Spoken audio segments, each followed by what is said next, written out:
रोग, बीमारी, तकलीफ, कष्ट या फिर कहीं रुपया पैसा अटक गया हो, नहीं निकल रहा हो, किसी व्यक्ति से कोई काम करवाना है, वो काम नहीं कर रहा, कोई फाइल आगे नहीं बढ़ रही है, कोई कार्य अटक रहा है, तो एक जल के पात्र में जल भरकर 5 बेलपत्री शिव जी को समर्पित कर कुंदकेश्वर महादेव का नाम लेकर एक सफेद पुष्प बेलपत्री के ऊपर जो शिव जी को चढ़ाई है उस पर समर्पित कर जल जो लेकर गए हो, अपनी उस कामना को कर कि मेरा ये कार्य अटक रहा है, ये कार्य नहीं हो रहा, कुंदकेश्वर महादेव का नाम लेकर धीरे धीरे जल की धार चढ़ाइए। और एक बात हमेशा याद रखना, फिर निवेदन कर रहे हैं, अच्छे से समझ लेना, शंकर जी पर जब जल चढ़ता है, शिव जी का जब अभिषेक होता है, शंकर जी पर जब जल चढ़ाया जाता है, दूध चढ़ाओ, जल चढ़ाओ, कुछ भी चढ़ाओ, पर एक बात का स्मरण अपने जीवन में होना कि इतने ऊपर से मत चढ़ाना कि जल चढ़े और छींटे आपके ऊपर। बहुत ध्यान दीजिएगा।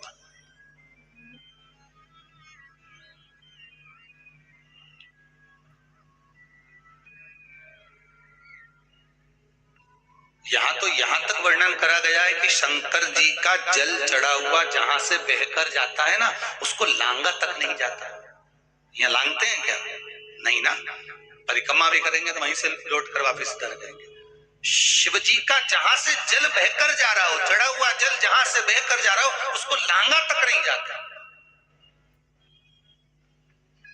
बहुत ध्यान देना महाराज, भगवान को कभी भी कोई भी सामग्री, जैसे भगवान के मंदिर में अगर फूल चढ़ाने जा रहे हो, भगवान के मंदिर में अगर पुष्प समर्पित करने जा रहे हो, तो फूल का मुख अपनी ओर नहीं होना चाहिए।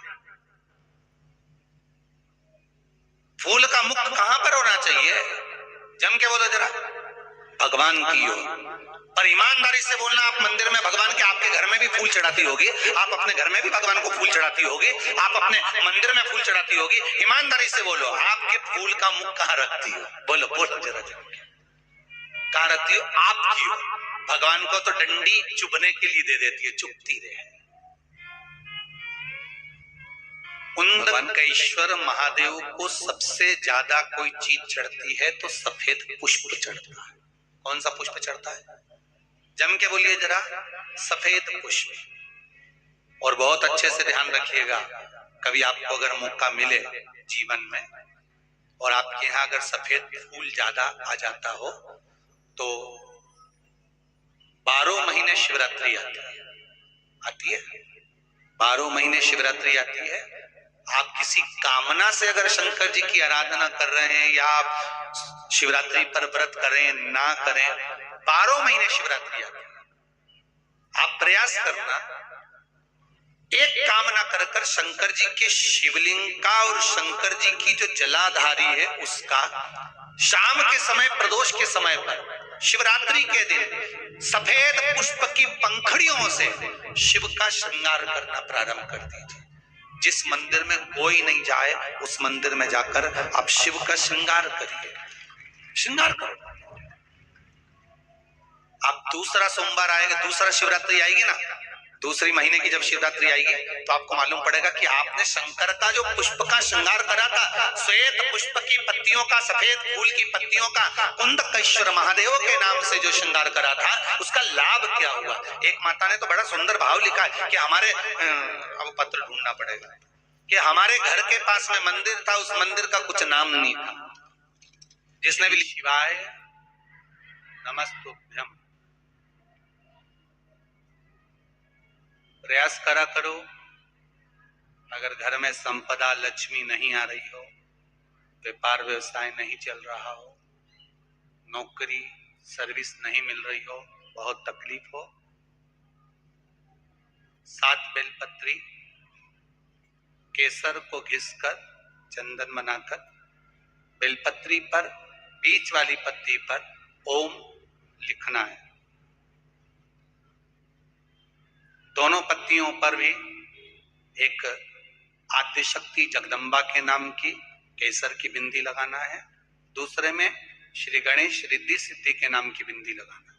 शिव जी पर समर्पित करते जाना। शंकर को चढ़ाते जाओ। सोमवार की अष्टमी के दिन भगवान शंकर को बेलपत्र समर्पित जरूर करना चाहिए, वो भी शाम के समय। आप लोग तो जानते होंगे कि सोमवार की जो अष्टमी होती है शंकर और पार्वती के मिलन का दिन होता है।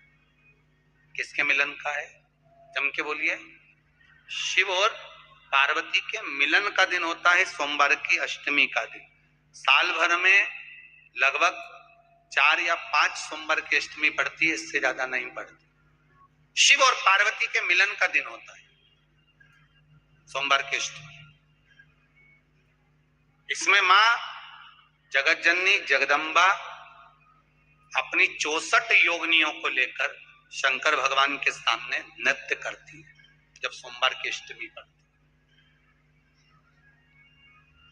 जैसे शिवरात्रि का महत्व होता है उसी तरह सोमवार की अष्टमी का महत्व होता है। जब इन 64 योगिनियों को ले जाकर शिव को समर्पित करती है, शंकर भगवान की कथा कहती है सोमवार की अष्टमी पड़ने वाले दिन अगर बेलपत्र पर केसर का भाग लगाकर, ओम लिखकर केसर का ही तिलक लगाकर मां आदिशक्ति गणेश जी रिद्धि सिद्धि के नाम से 7 बेलपत्र शिव को समर्पित कर लाल वस्त्र में उसको बांधकर, जिसका व्यापार व्यवसाय या नौकरी सर्विस नहीं हो, बहुत कष्ट चल रहा हो, बहुत जिंदगी में दुख चल रहा हो, उसको 2-1 महीना रख कर देखो, बाबा लाइन लगा देगा आपकी संपदा की ओर, आपका हाथ पकड़ देगा।